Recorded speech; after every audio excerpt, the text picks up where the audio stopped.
नमस्कार, मी अमोल येडगे, जिल्हाधिकारी कोल्हापूर।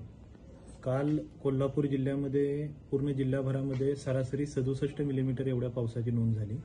काल ऑरेंज अलर्ट होता आणि काल जिल्ह्यामधील एकूण 76 सर्कलपैकी एकूण 38 सर्कलमध्ये अतिवृष्टी झाल्याचं निदर्शनास आलेलं आहे। ज्या ज्या सर्कलमध्ये अतिवृष्टी झाली त्या ठिकाणी पंचनाम्याचं काम आहे ते प्रशासनामार्फत सुरू आहे। जिल्ह्यामध्ये मागच्या 7 ते 8 दिवसापासून चालू असलेल्या पावसामुळे 11 राज्यमार्ग, 37 प्रमुख जिल्हा मार्ग आणि जिल्हा परिषदेकडचे इतर जिल्हा मार्ग 13 आणि ग्रामीण मार्ग 25 असे रस्ते बंद आहेत आणि इतर पर्यायी रस्त्यांनी वाहतूक सुरू आहे। मागच्या 3 ते 4 दिवसांमध्ये चालू असलेल्या अतिवृष्टीमुळे जिल्ह्यामधील करवीर, पन्हाळा, हातकणंगले, भुदरगड, इचलकरंजी महानगरपालिका, अप्पर तहसील इचलकरंजी, कोल्हापूर महानगरपालिका या ठिकाणच्या जवळपास 1317 कुटुंबांचं आणि 5660 व्यक्तींचं स्थलांतरण आपण सुरक्षित स्थळी केलेलं आहे। त्यासोबतच जवळपास 2803 जनावरांचंही स्थलांतरण आपण सुरक्षित स्थळी केलेलं आहे। त्यांच्या निवाऱ्याची व्यवस्था आपण या सुरक्षित स्थळी केलेली आहे। जिल्ह्यामध्ये पंचगंगा नदीची राजाराम बंधाऱ्याची आत्ताची सध्याची पातळी 45 फूट 5 इंच एवढी आहे। पंचगंगा नदीच्या शिरोळ बंधाऱ्याची पातळी 59 फूट 6 इंच एवढी आहे आणि पंचगंगा नदीवरील नृसिंहवाडी येथील पातळी आहे ती जवळपास 59 फूट एवढी आहे। ही पातळी लक्षात घेता शिरोळ आणि नरसिंहवाडीच्या ठिकाणची पातळी अजूनही इशारा पातळीच्या खाली आहे असं लक्षात येत आहे। पण त्या ठिकाणी सुद्धा तहसीलदार आणि गटविकास अधिकाऱ्यांनी प्रशासन गावोगावी भेटी देऊन परिस्थितीची पाहणी करत आहे आणि त्या पद्धतीने जिल्ह्यामधील सर्व तालुक्यांमध्ये तहसीलदार, गटविकास अधिकारी, तालुका प्रशासन, ग्राम प्रशासन गावोगावी भेटी देऊन परिस्थितीची पाहणी करून आवश्यक ती दक्षता घेत आहे।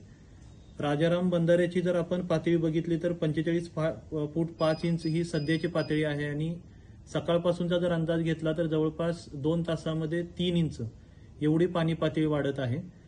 आपला 2019 आणि 2021चा डेटा आपण लक्षात घेतला तर राजाराम बंधाऱ्याची पातळी 46 फूट 5 इंचावरती गेल्यानंतर नाईकमळा, पोलो ग्राउंड, विनस कॉर्नर या ठिकाणी पाणी येतं असं दिसतंय। 47 फूट 2 इंचावरती शुक्रवार पेठेची पश्चिम बाजू, आयडियल कॉलनी, लक्षतीर्थ वसाहत, पंचगंगा हॉस्पिटल, जामदार क्लब या ठिकाणी पाणी येतं असं दिसतं।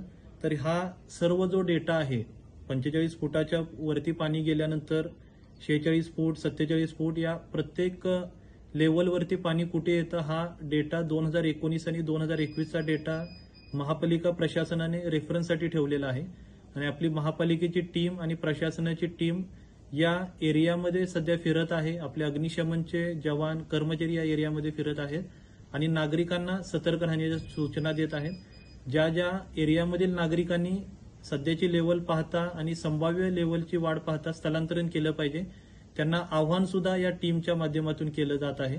सध्या राधानगरी धरणामधला विसर्ग 8640 क्युसेक्स एवढा आहे।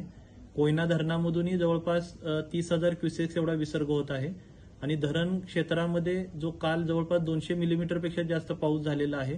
आज सुद्धा ऑरेंज अलर्टचा इशारा हवामान विभागाने दिलेला आहे। हे लक्षात घेता महापालिका प्रशासन, जिल्हा प्रशासनाकडून जे आपल्याला आवाहन केलं जात आहे, जी विनंती केली जात आहे त्यानुसार माझं नागरिकांना नम्र आवाहन आहे की प्रशासनाने दिलेल्या सूचनांचं आपण पालन करावं। रात्रीच्या अगोदर आणि आपल्या भागातील पाण्याची पातळी वाढण्याच्या अगोदरच आपण सुरक्षित स्थळी स्थलांतरण करावं। माहिती आपल्यापर्यंत वेगवेगळ्या माध्यमातून प्रशासनाकडून पोहोचवली जाईल आणि त्यासोबतच आज आणि उद्या पावसाची परिस्थिती पाहता शाळांना सुट्टी दिलेली आहे। त्यामुळे सर्व नागरिकांना परत एकदा नम्र आवाहन आहे की या पावसाळ्याच्या दिवसामध्ये पर्यटन स्थळी जाणं किंवा गरज नसेल, अत्यावश्यक बाब नसेल तर बाहेर पडणं आपण टाळावं। प्रशासनाने दिलेल्या सूचनांचं पालन करावं आणि सर्वांनी सहकार्य करावं।